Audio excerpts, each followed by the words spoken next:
नमस्कार साथियों, मैं नागेंद्र यादव सक्सेस एकेडमी के ऑनलाइन प्लेटफॉर्म पे आप सभी का स्वागत करता हूं। आज हम इंग्लिश की क्लास लेके आए हैं। इंग्लिश में आज हमारा जो पहला टॉपिक है, पहला चैप्टर, वो आज हम नाउन को स्टार्ट करेंगे। तो आप लोग ये मत सोचिएगा कि हम नाउन को क्यों ही स्टार्ट कर रहे हैं, उससे पहले भी कुछ स्टार्ट कर सकते हैं। यानी कि ऑलमोस्ट टीचर ये बोलते हैं कि इंग्लिश जो है टेंस से ही स्टार्ट करना सही होता है, तो ये बिल्कुल गलत है। अगर आपको कोई चैप्टर किसी टॉपिक के बारे में जानना है, उसको पढ़ना है, तो आपको बस उस चैप्टर का बेसिक कॉन्सेप्ट पता होना चाहिए। अगर आपको उस चैप्टर का बेसिक कॉन्सेप्ट पता है तो आप उस चैप्टर को बहुत अच्छे से पढ़ सकते हैं। तो चलिए नाउन की क्लास स्टार्ट करते हैं। नाउन में जो है सबसे पहले हम आपको उसका पूरा बेसिक बताएंगे, उसके आगे हम टॉपिक पर चलेंगे। तो नाउन का जो बेसिक पाथ होता है,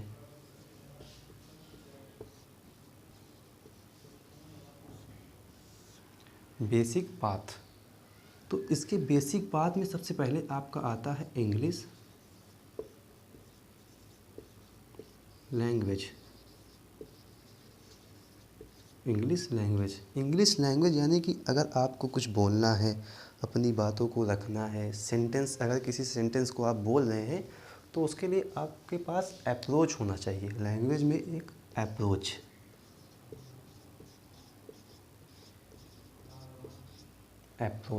अप्रोच यानी कि किस तरह से आप बोल रहे हैं, सिचुएशन के हिसाब से बोल रहे हैं या फिर अपने पर्सनली बोल रहे हैं। तो अप्रोच जो है आपका ये होता है इसी बेस पे दो प्रकार का, एक सब्जेक्टिव अप्रोच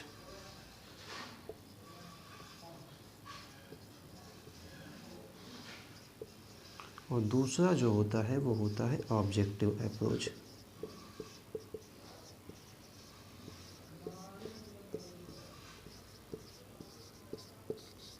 आपका ये जो सब्जेक्टिव अप्रोच होता है ये होता है आप ही के पर्सनल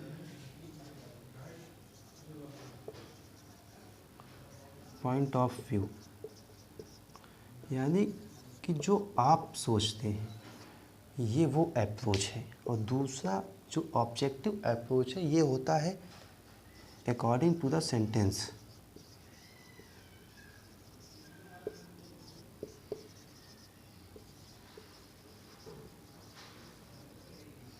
यानी कि स्थिति के हिसाब से कि वो स्थिति क्या, किस साइड, किस तरफ अपना इशारा कर रही है, ये उस बेस पे होता है। अगर इसको समझना है तो एग्जांपल लिख लेते हैं। जैसे बोल रहा है she should wait on her ill husband. इसका आपको हिंदी मीनिंग पता होना चाहिए। इसका मतलब वेट ऑन का मतलब देखभाल करना।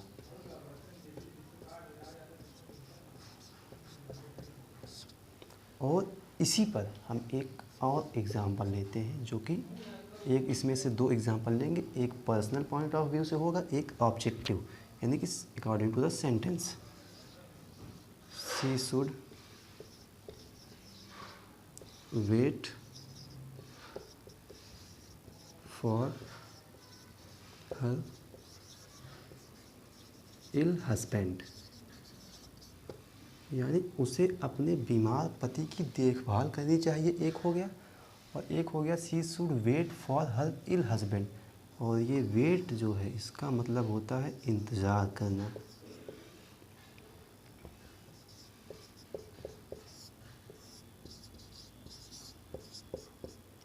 तो आप लोग सोचेंगे कि सर दोनों सही हैं, लेकिन नहीं, इसमें से एक सही है और एक गलत है। ऐसा क्यों? क्योंकि उसने एक में बोला है she should wait on her ill husband, उसे अपने बीमार पति की देखभाल करनी चाहिए। और दूसरे में बोला है she should wait for her ill husband, उसे अपने बीमार पति के लिए इंतज़ार करना चाहिए। ठीक, बीमार पति का इंतज़ार करना चाहिए। तो एक नॉर्मल वे जो होता है कि अगर उसका पति बीमार है तो वो अपने पति की देखभाल करेगी, जो कि अकॉर्डिंग टू द सिचुएशन। और दूसरा दिया है इंतज़ार। आप इसमें अपना पर्सनल व्यू भी लगाएंगे कि हो सकता है उसका पति, यानी हो सकता है कि उसका पति कहीं बाहर गया हो, उसे अपने पति का इंतज़ार करना चाहिए कब तक वो आता है। तो आपने अपना पर्सनल ऑफ व्यू लगा दिया। तो ये आपका पर्सनल पॉइंट ऑफ व्यू है, ना कि एग्ज़ामिनर का। तो एग्ज़ामिनर जो क्वेश्चन बनाता है वो हमेशा अकॉर्डिंग टू द सिचुएशन ही बनाता है, कभी भी पर्सनल पॉइंट ऑफ व्यू को ध्यान में नहीं रखता। तो एक तरफ तो आपके पास अकॉर्डिंग टू द सेंटेंस है, सिचुएशन के हिसाब से है, और दूसरी तरफ पर्सनल पॉइंट ऑफ व्यू है। तो आप किसको ज़्यादा, मतलब किस सेंटेंस को चरम पर रखेंगे, या तो इसको आप ध्यान दें या तो इसको। सही तो इसमें से एक ही होगा, दो तो सही, दोनों सही नहीं होगा। तो आपको हमेशा एग्ज़ामिनर के थॉट पे सोचना है, क्योंकि एग्ज़ामिनर जब पेपर कभी भी बनाता है तो वो हमेशा अकॉर्डिंग टू द सेंटेंस बनाता है, सिचुएशन को देखते हुए बनाता है, पॉइंट ऑफ व्यू पे नहीं ध्यान देता वो। और वो यही गलती स्टूडेंट से करवाता है, क्योंकि स्टूडेंट हमेशा पर्सनल पॉइंट ऑफ व्यू लगाता है, खुद के दिमाग को लगाता है। तो इसमें पर्सनल पॉइंट ऑफ व्यू नहीं लगाना। एग्ज़ामिनर जिस बेस पे दे रहा है, जो वो बोलना चाहता है, हमें उसी बात को ध्यान में रखते हुए देखभाल। सिंपल सी बात है, अगर उसका पति बीमार है तो उसकी पहली प्रायोरिटी बनती है कि वो अपने बीमार पति की देखभाल करे, ना कि इंतज़ार। तो हमें फर्स्ट प्रायोरिटी को लेकर चलना है, तो जिस कारण इंतज़ार करना गलत हो जाएगा, देखभाल करना सही हो जाएगा। ये रहा एक सिंपल सा, इसको नोट कर लीजिए।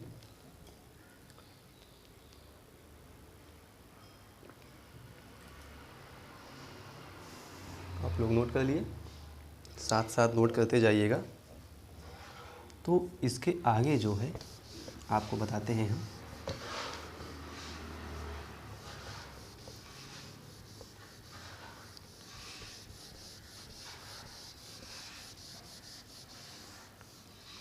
अब इसके आगे जो आता है, आपने इंग्लिश लैंग्वेज तो सीख लिया, और इसी इंग्लिश लैंग्वेज के बाद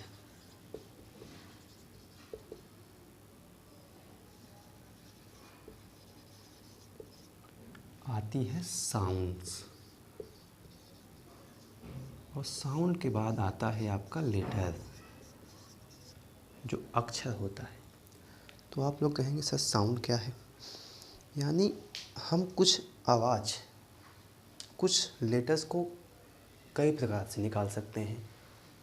इसे लेटर्स की संख्या सिर्फ होती है 26, जहाँ की साउंड की संख्या होती है 44। अब आप लोग कहेंगे कि ये कैसे सर? अगर लेटर्स 26 हैं तो साउंड भी नॉर्मली 26 ही होना चाहिए, लेकिन नहीं, साउंड होते हैं 44। कैसे? ये देखिए, जैसे आपने मुझसे पूछा कि आप कहाँ रहते हैं, तो मैं आपसे क्या कहूँगा? नॉर्मली कहूँगा आई लिव इन इलाहाबाद।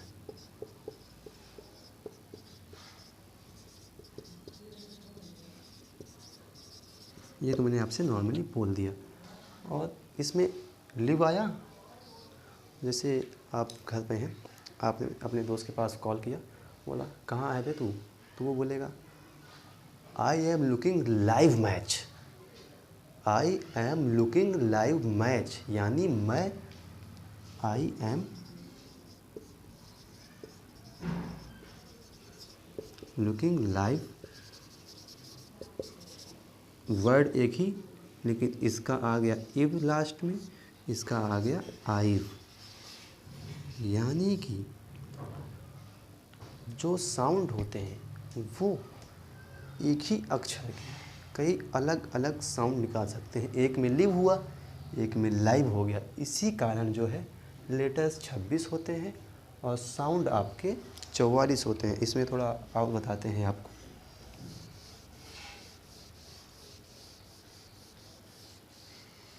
जो ये है कि आपका जो साउंड्स होते हैं इनमें वॉवेल 20 होते हैं और जो कॉन्सोनेंट होते हैं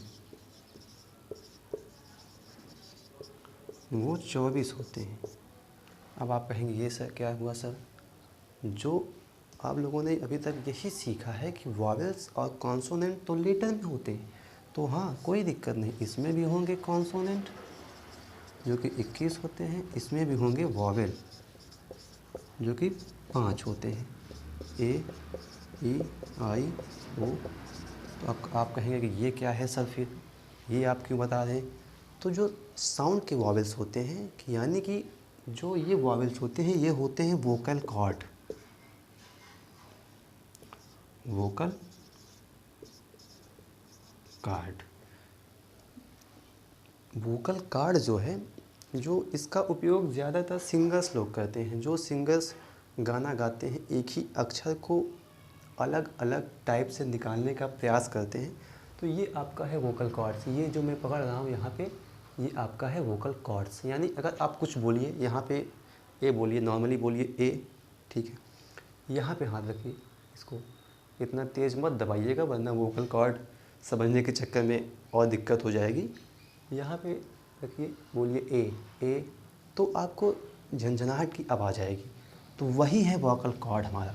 इसी की बेस पे जो सोनू निगम है, सिंगर हैं, गाना गा लेते हैं, तो वो गाना तो गाते ही हैं, दो टाइप का गाना गाते हैं, एक तो बॉयज़ की आवाज़ में, दूसरी गर्ल्स की आवाज़ में। जो वो गर्ल्स की आवाज़ निकालते हैं यही वोकल कॉर्ड्स के कारण। जैसे आप लोग कहेंगे सर कि लड़कों की आवाज़ भारी होती है और लड़कियों की आवाज़ हल्की होती है, ऐसा क्यों? तो ऐसा इसलिए होता है, जो लड़कों की आवाज़ है वो 16 mm की होती है और गर्ल्स की आवाज़ जो है सिर्फ 10 mm की होती है, सिर्फ 10 mm। यानी कि इसी कारण जो लड़कियों की आवाज़ है वो पतली होती है और हम लड़कों की आवाज़ फटे बाँस की तरह होती है। तो इसी वोकल कॉर्ड की वजह से इस साउंड का ऑलमोस्ट प्रयोग सिंगर्स लोग ही करते हैं कि उनको गाने के टाइम कौन से गाने के समय किस अक्षर को किस तरह से प्रयोग में लाना है। तो ये हमारे काम का नहीं है, बस मैंने बता दिया आपको, बेसिक है तो जानना ज़रूरी है। तो ये तो हो गया, और इसके बाद अब बताते हैं हम आपको आगे इंग्लिश लैंग्वेज साउंड लेटर हो गया। और लेटर के बाद जो आता है वर्ड, ये आपका वर्ड है। वर्ड क्या होता है? हमारा पहले तो आया इंग्लिश लैंग्वेज, उसके बाद हमारे पास आई साउंड, और उसी साउंड के बाद हमारे पास आया लेटर, और लेटर के बाद हमारे पास जो आता है वर्ड, यानी कि अक्षर। अब वर्ड जो शब्द वर्ड जो है ये होता है collection of letters plus meaningful sound. Collection of letters तो होता ही है शब्द, लेकिन सार्थक अर्थ भी दे, सार्थक उसकी ध्वनि भी हो। आप लोग इसको तो हिंदी में पढ़े होंगे कि अक्षरों का वह समूह जिसका सार्थक अर्थ हो उसी को शब्द कहते हैं। तो इंग्लिश में भी वही है words, collection of letters plus meaningful sound, ये आपका शब्द है।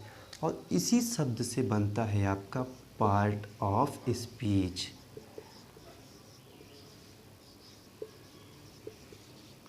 और इसी पार्ट ऑफ स्पीच में आपके 8 होते हैं पार्ट ऑफ स्पीच, जिसमें से आज एक हमने शुरू किया था नाउन, ये पहला पार्ट ऑफ स्पीच होता है।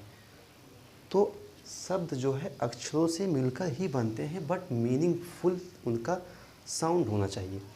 तो हम ये जो 8 हैं इनका थोड़ा थोड़ा आपको नॉलेज करवा देते हैं, उसके बाद फिर हम अपने नाउन पर आते हैं। जैसे आपका हो गया ये नाउन जो हो गया पहला, टोटल 8 होते हैं पार्ट ऑफ स्पीच, जो पहला आपका है वो है नाउन। अब नाउन क्या होता है तो बताया हमने आपको पहले ही, नाउन नेमिंग वर्ड होता है, किसी का भी नाम हो वो नाउन होता है, ठीक, ये तो सिंपल है। और दूसरा जो है प्रोनाउन। प्रोनाउन क्या है? जैसे आप कोई काम कर रहे हो तो आपका दोस्त बोलेगा ठहर जा, तू ठहर जा, अब मेरे को भी करने दे, थोड़ा काम मुझे भी करने दे, मैं आराम नहीं कर सकता। तो ऐसे ही प्रोनाउन नाउन को बोलता है कि ठहर जा भाई, तू ठहर जा, तो एक बार चला गया है, दोबारा मेरी बारी है, अब जो होगा मैं संभाल लूँगा। यानी प्रोनाउन का काम होता है रिप्रेजेंट ऑफ नाउन। नाउन को जो रिप्रेजेंट करे वो आपका होता है प्रोनाउन। ठीक। तीसरा आपका होता है एडजेक्टिव।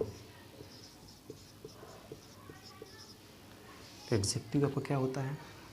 एडजेक्टिव वो होता है ऐड डिटेल्स, जो आपने पढ़ा अभी नाउन और प्रोनाउन, तो उसी में जब ऐड सम डिटेल्स,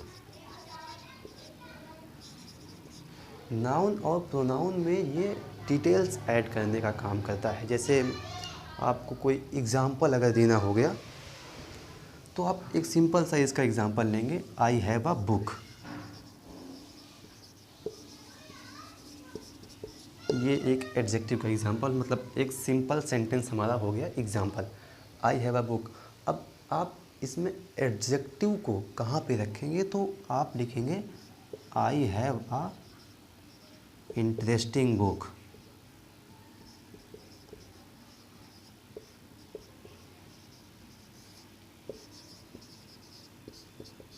तो आपने इंटरेस्टिंग जोड़ा, ऐड की डिटेल्स, तो यही इंटरेस्टिंग आपका काम करेगा एडजेक्टिव का। तो यही जो इंटरेस्टिंग है ये एडजेक्टिव का काम करता है। इंटरेस्टिंग मतलब अच्छी किताब, बहुत ही रुचि है उस किताब में, पढ़ने में अच्छी लग रही है। यानी जब डिटेल्स ऐड करने लगे वो नाउन्स एंड प्रोनाउंस में, तो वही होता है बुक। जैसे आपका ये बुक हो गया, ये नाउन हो गया, ये तो आप जानते ही हैं आर्टिकल हो गया, और आई आपको तो पता ही है कि ये आपका प्रोनाउन है वर्ब है आपकी। तो यही जब नाउन और प्रोनाउन में डिटेल्स ऐड करें तो उसी को ही हम एडजेक्टिव बोलते हैं। तो इसको आप लोग नोट कर लीजिए, फिर आगे चलते हैं हम।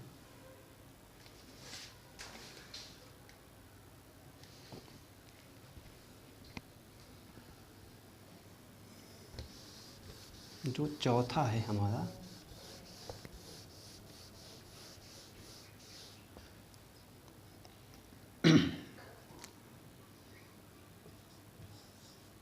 चौथा है हमारा वर्ब। अब वर्ब क्या होता है? वर्ब जो है ये एक्शन को दिखाता है कि क्या हो रहा है, हैपनिंग, और पोजीशन अधिकार, यानी कि ये तो दिखाएगा एक्शन, पोजीशन, पोजीशन का हिंदी मतलब होता है अधिकार, हैपनिंग, etc। इसके आगे तो बहुत कुछ होता है, लेकिन जब वर्ब आपको पढ़ाएंगे तो उसमें हम बताएंगे कि आगे क्या होता है। यानी वर्ब जो है एक्शन को बताए। जैसे ही गोज़ टू स्कूल, वह स्कूल जाता है। तो ये जो गो है, जाता है, एक्शन को दिखा रहा है, होने का काम दिखा रहा है, काम हो रहा है, स्कूल जा रहा है, तो यही हमारा जो है एक्शन को दिखाता है। एक्शन मतलब वर्ब, तो इसी को वर्ब बोलते हैं हम। तो ये रही वर्ब की थोड़ी सी जानकारी। इसके बाद चलते हैं 5वें नंबर पे।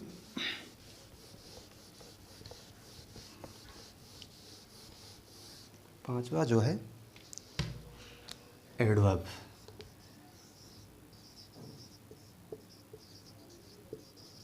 अब एडवर्ब क्या होता है? जैसे मान लीजिए आप कहीं बाहर गए हैं और आप घर पे आए तो पिताजी ऐसे खड़े हैं टाइट। आपके पिताजी बोलेंगे कहाँ गए थे? आप कहेंगे मैं फिर तेज से, कहाँ गए थे बताओ? तो आप कहेंगे पिताजी मैं वहीं गया था, बगल में था, घर के बगल में। तो जब एक्शन जो हुआ, आप गए तो एक्शन किया आपने, और जब एक्शन में डिटेल्स को ऐड किया जाए,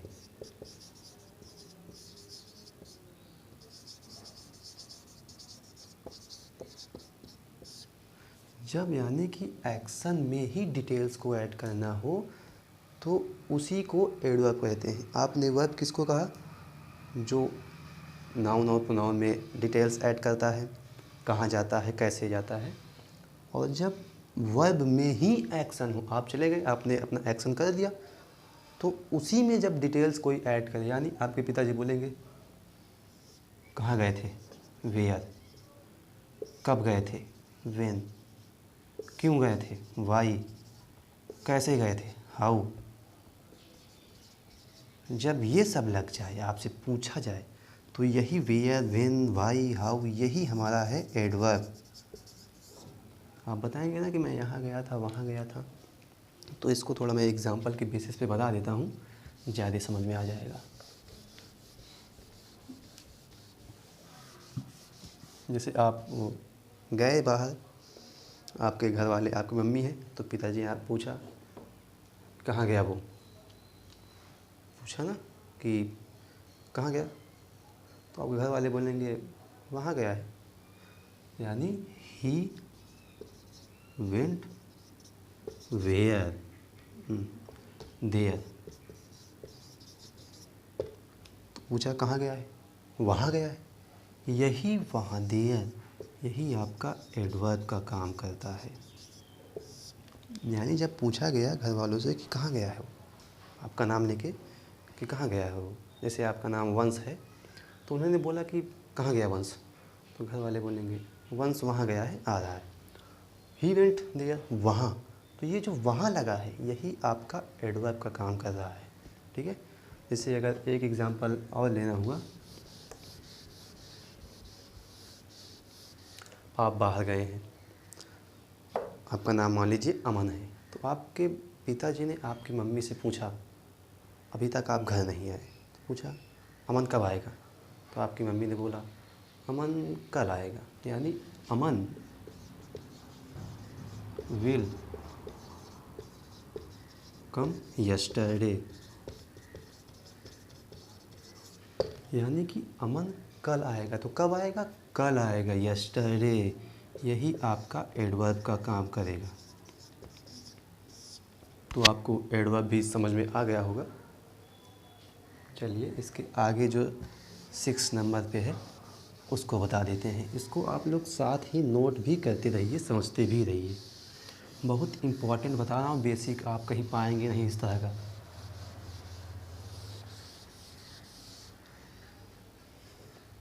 हमने आपको बताया नाउन क्या होता है, प्रोनाउन क्या होता है, वर्ब क्या होता है, एडजेक्टिव भी बता दिया, एडवर्ब भी बता दिया, यानी कि हमने आपको 5 बता दिए, टोटल होते हैं 8। तो जो 6 नंबर पे आता है यानी कंजंक्शन। कंजंक्शन क्या होता है, यानी जोड़ना, एडिंग पॉइंट। मान लीजिए कंजंक्शन देसी भाषा में अगर आपको हम बताएं, भारत में ऑलमोस्ट ये होता है कि किसी दूसरे की शादी में किसी दूसरे का भी रिश्ता पक्का हो जाता है।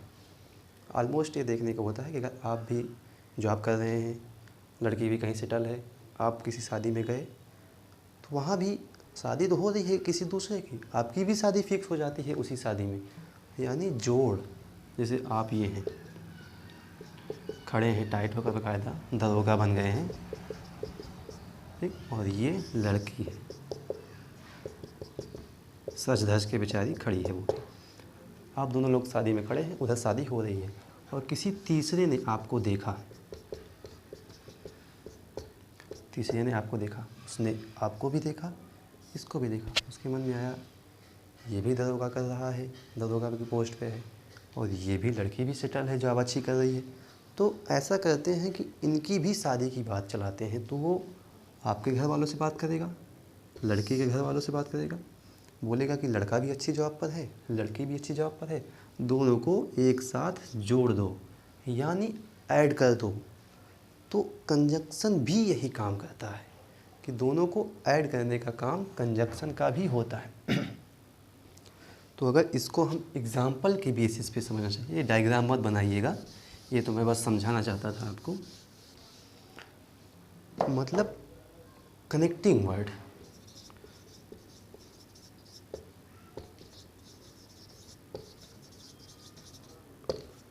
कनेक्टिंग वर्ड होते हैं कंजंक्शन। अगर इसको एग्ज़ाम्पल के बेसिस पे बताना चाहें हम आपको, तो जैसे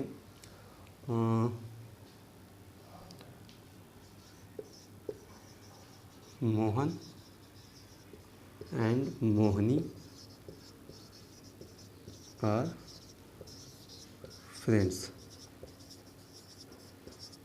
मोहन और मोहिनी दोस्त हैं। तो ये जो एंड लगा है यही आपका है कंजंक्शन, यानी सब्जेक्ट को सब्जेक्ट से जो जोड़े ऐड, वही है कंजंक्शन। इसमें अभी बहुत कुछ है, तो इसको हम आपको जब इसकी क्लास लेंगे तो उसी टाइम बताएंगे। तो बस आपको बेसिक हम बता दे रहे हैं, तो इसको नोट कर लेते जाइएगा, साथ ही साथ नोट भी करते रहिए।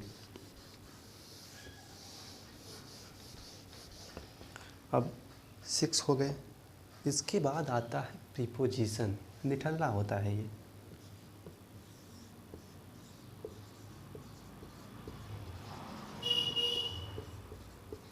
प्रीपोजिशन क्या होता है? प्रीपोजिशन वो होता है कि दूर के रिश्तेदार जैसे हो गए, मतलब आप ही के घर शादी में भी गए, उसी शादी में दही बड़ा भी खाए और उसी दही बड़ा में कमी भी निकाल दिए, यानी साथ साथ रहेगा लेकिन एक्स्ट्रा के रूप में काम करेगा।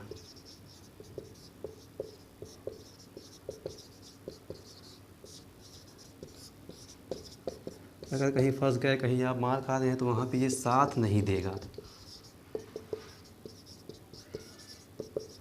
आपको खुद अकेले ही समझना पड़ेगा। तो ये सिर्फ एक जो है मिलाने का काम करता है, एक्स्ट्रा वर्ड की तरह। जैसे अगर एग्जांपल इसका देखें,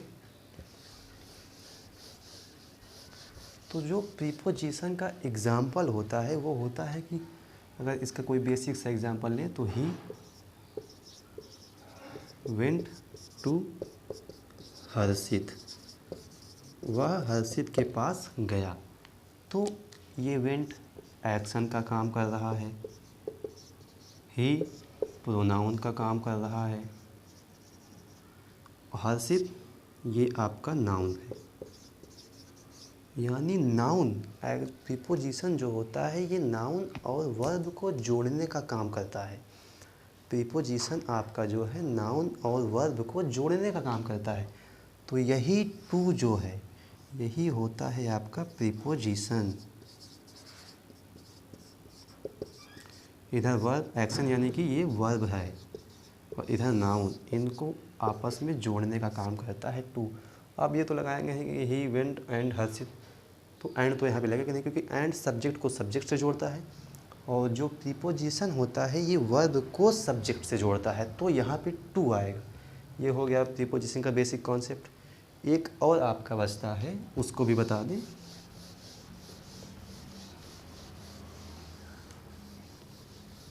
एक आपका जो रह गया वो होता है इंटरजेक्शन, 8 लास्ट।